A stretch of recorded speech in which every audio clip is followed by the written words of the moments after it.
What's up, guys? This is Alan. In today's episode, I'm going to be giving you 6 different tips in order to successfully change your garbage disposal.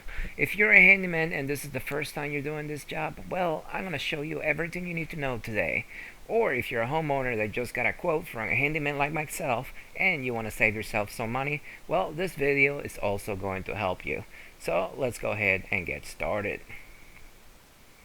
Alright, so the first thing you need to know is try to get a garbage disposal that is about the same size as the one you're trying to replace. It will make life a lot easier. Don't worry about the brands, don't worry about the horsepower, just make sure that it matches the size that you're trying to replace if you want to make your life easier. So here we get started with tip number 1, and that is when replacing the discharge hose from your dishwasher, tuck it in the back all the way up. Do not lay it on the ground because it's full of nasty water and it stinks.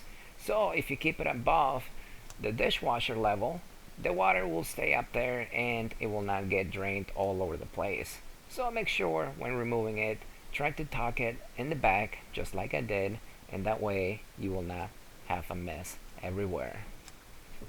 The next thing you need to do is your plumbing will look very similar to what you see in the video, okay? Even if it's bigger, smaller, regardless, it will look very similar. The idea here is to detach everything that is attached to your disposal so that way you can go ahead and take it off. This plate right here, behind it, there is a washer that prevents water from coming out. It is compressed in there, and in order to remove the tail piece, you need to unscrew the plate of the disposal. Sometimes it's going to be a flathead screwdriver, sometimes it's going to be a Phillips.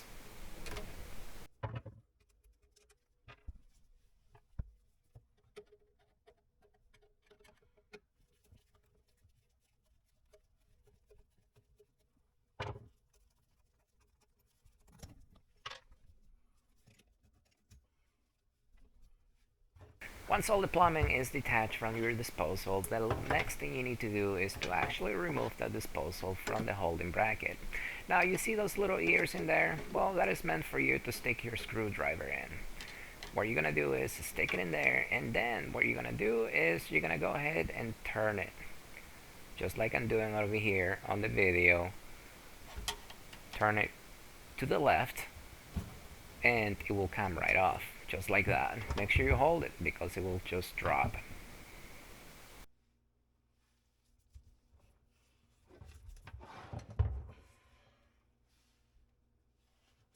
Some garbage disposals come with detachable power cords, like this one. If you didn't get one, now is the time to detach it, so you can reuse it. But if the new one that you have came with one, then you're not gonna need to do this.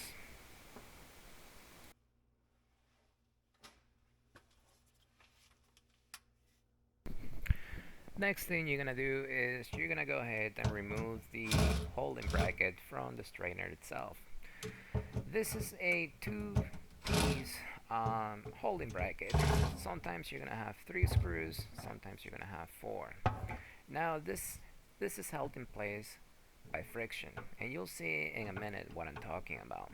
In order to remove it, you're gonna have to back the screws out. You can use a drill or you can use a screwdriver. So back them all out. You don't have to remove them completely. All you gotta do is just back them out.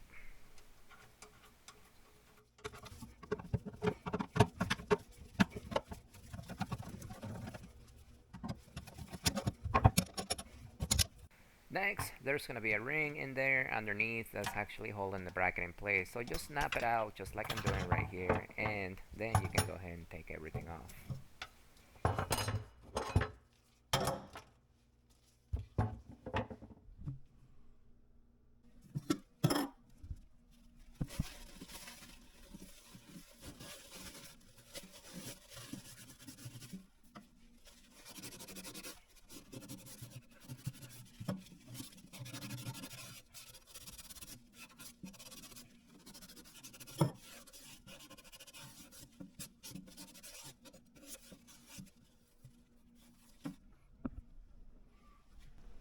A lot of people get fixated on the horsepower, the size of the disposals. To be honest, in my opinion, they are all useless. If you read the fine print, a lot of them are gonna tell you you need to chop your stuff to like quarter inch or even smaller before you actually dump it down the disposal itself for it to actually work like it's supposed to. If you're gonna be taking the time to chop your stuff up that small, may as well just dump it in the trash. That's my opinion, but everybody has their own preference.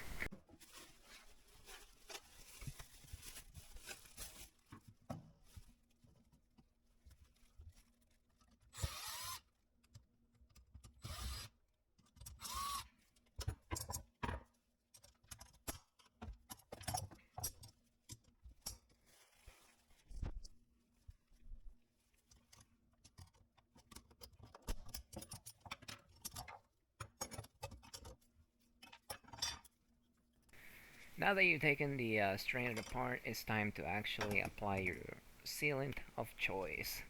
Mine is plumber's putty. I've been using it for many years and I've never had an issue. You should never have to use anything else besides plumber's putty. Anytime that you're doing plumbing, especially. Now, sometimes when removing the strainers, you're gonna notice that the person before you used silicone. The only reason they use silicone is because they are not confident in their plumbing skills and they use silicone to assure that it's not going to leak. If that is the case for you and you ever encounter a strainer that has been sealed with silicone instead of plumber's putty, just get a heat gun and heat the strainer up. It will soften the silicone and that way you can go ahead and remove it. But that is why I like to use plumber's putty. So just put it underneath the strainer like I'm doing it here, all the way around.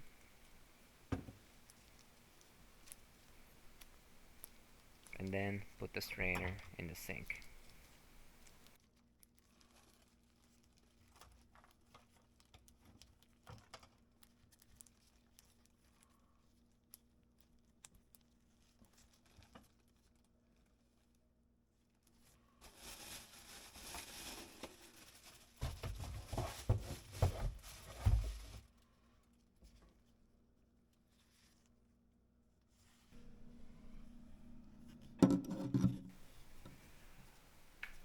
When placing the strainer in the sink, a lot of them they're gonna have a brand name engraved on the strainer itself. I like to center it with the faucet so that way it looks nice. It's not required, but that is what I like to do. Now here is where tip number 2 comes in place, and that is get the old disposal and then set it on top of the new strainer. The reason you set it on top of the new strainer is to use it as a counterweight. It keeps the strainer pressed against the sink so that way when you're working on the bracket underneath it, it's not going to push the strainer up and break the seal that you just created with your plumber's putty. Now it's time to assemble everything back up. So the first thing that goes up is going to be the cardboard washer. Then the next thing is going to be the metal plate. And the third thing is going to be the bracket that actually has the screws attached to it. But before we do that, make sure you back the screws all the way out to make it easier to put that ring, the snap rim, on the strainer. You'll see in just a minute.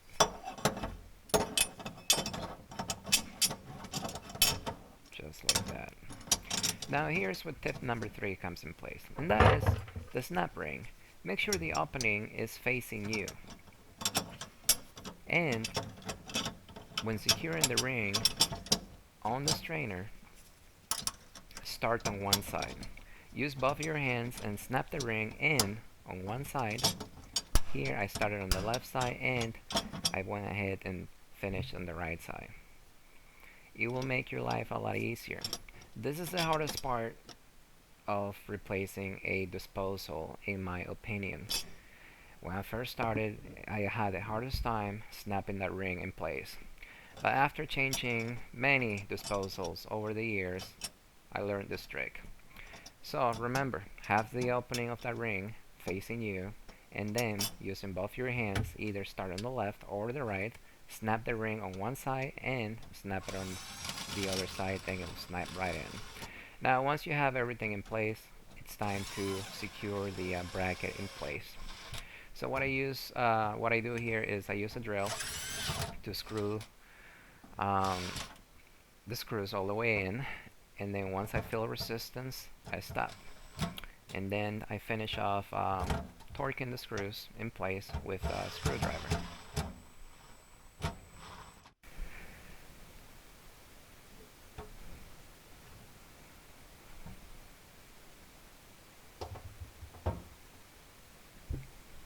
And here you can see the plumber's putty actually squished um, right against the sink, creating a seal that is not going to allow the water to leak down there.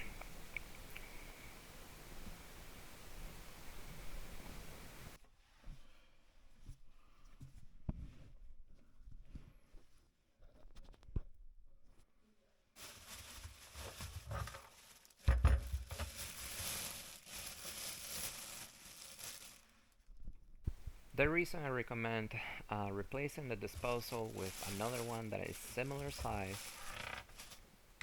is because that way you don't have to redo much of the plumbing underneath the sink.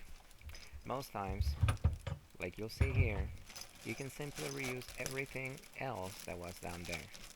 And all you gotta do is just put a new rubber seal in, the new bracket that came with it, and then reuse everything else. Makes life a lot easier. The gasket you see here goes behind the tailpiece, like you see right here. That actually fits inside a hole next to the disposal itself, and everything is held in place tightly with this bracket right here.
Now that everything is in place, ready for you to install the disposal, well, one thing you gotta keep in mind, and that is tip number 4. If you have a dishwasher, there is going to be a plug in the dishwasher um, discharge inlet of the disposal itself. The way you remove that is normally you get a screwdriver, and sometimes you can just tap it in place like I'm doing here, or sometimes you're gonna have to use a hammer and a screwdriver to pop it out.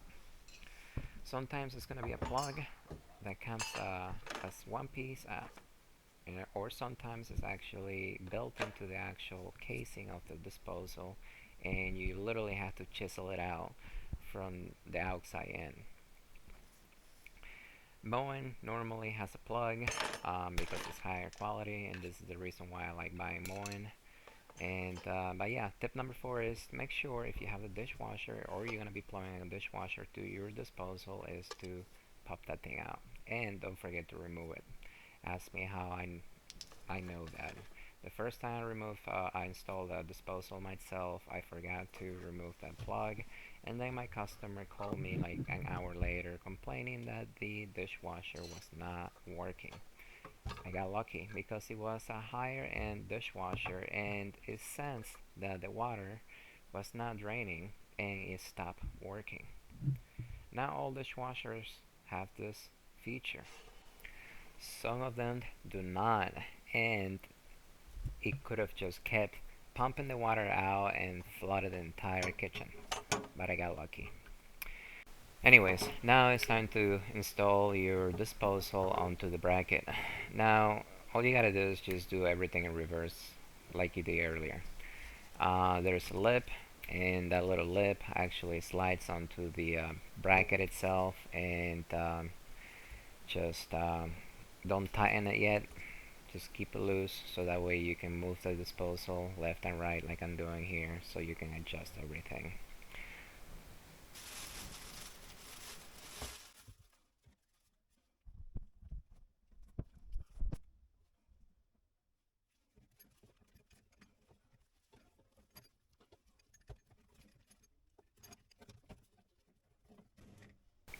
Remember that gasket I told you about earlier?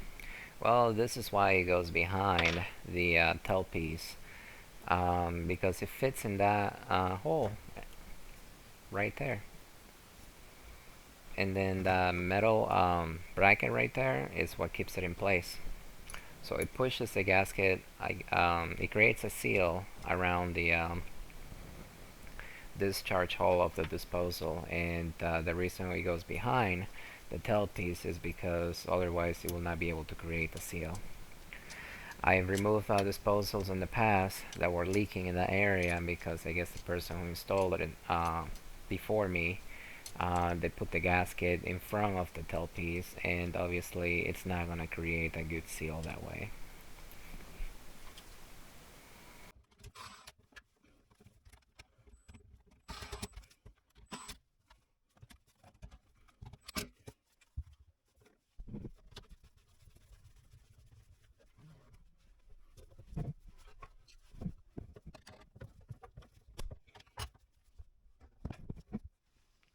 Once you have everything in place and you know you're not going to be moving that disposal anymore, get your screwdriver, and just like you did earlier, um, stick the screwdriver in one of those little ears and turn it to the right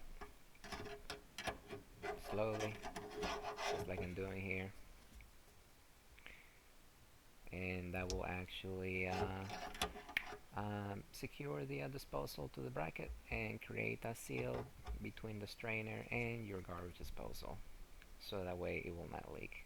It's all held in place by friction, and you don't have to overdo it, but you can see right there, just as much as you can, all the way to the right. But do not overdo it because, as you can see right there, it will actually fall off the strainer if you go past the highest point of that little lip in there. Reattach your dishwasher drain hose, screw it in place.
So I was looking for the lid that comes with the disposal, and I could not find it anywhere. And then I realized that I actually stuck the lid inside the disposal itself. I've never seen this happen before. Normally it's just laying outside, but I guess this time they just put it inside. But yeah, just that's what I'm doing right here. I'm just fishing it out, and thankfully I did it before I turned the disposal on.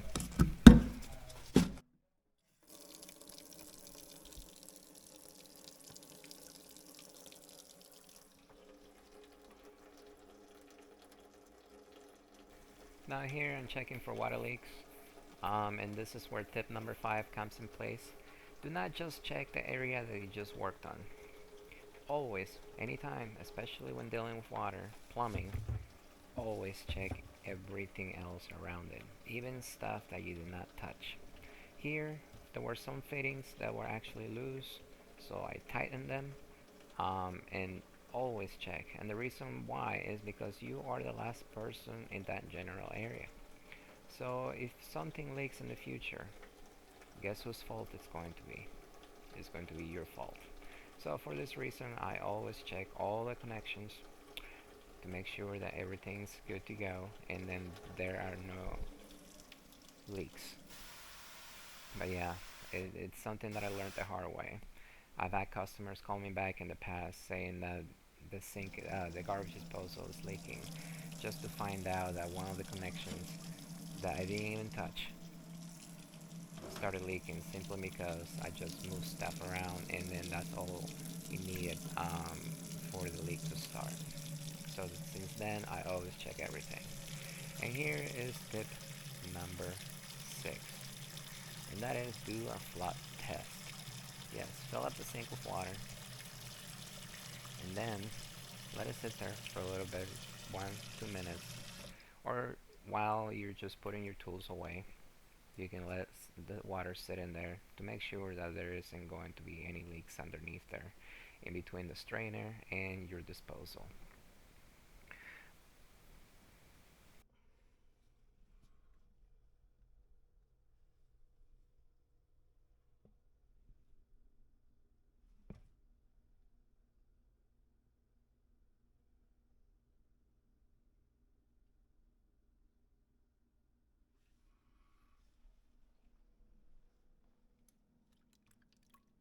And before you're done, let the water drain all at once, and usually if it's going to leak right now, because you got a lot of water rushing down all at once, and like I said, if it's going to leak, it's going to leak right now. So if at this point you see no leaks, then you can confidently say that you are done.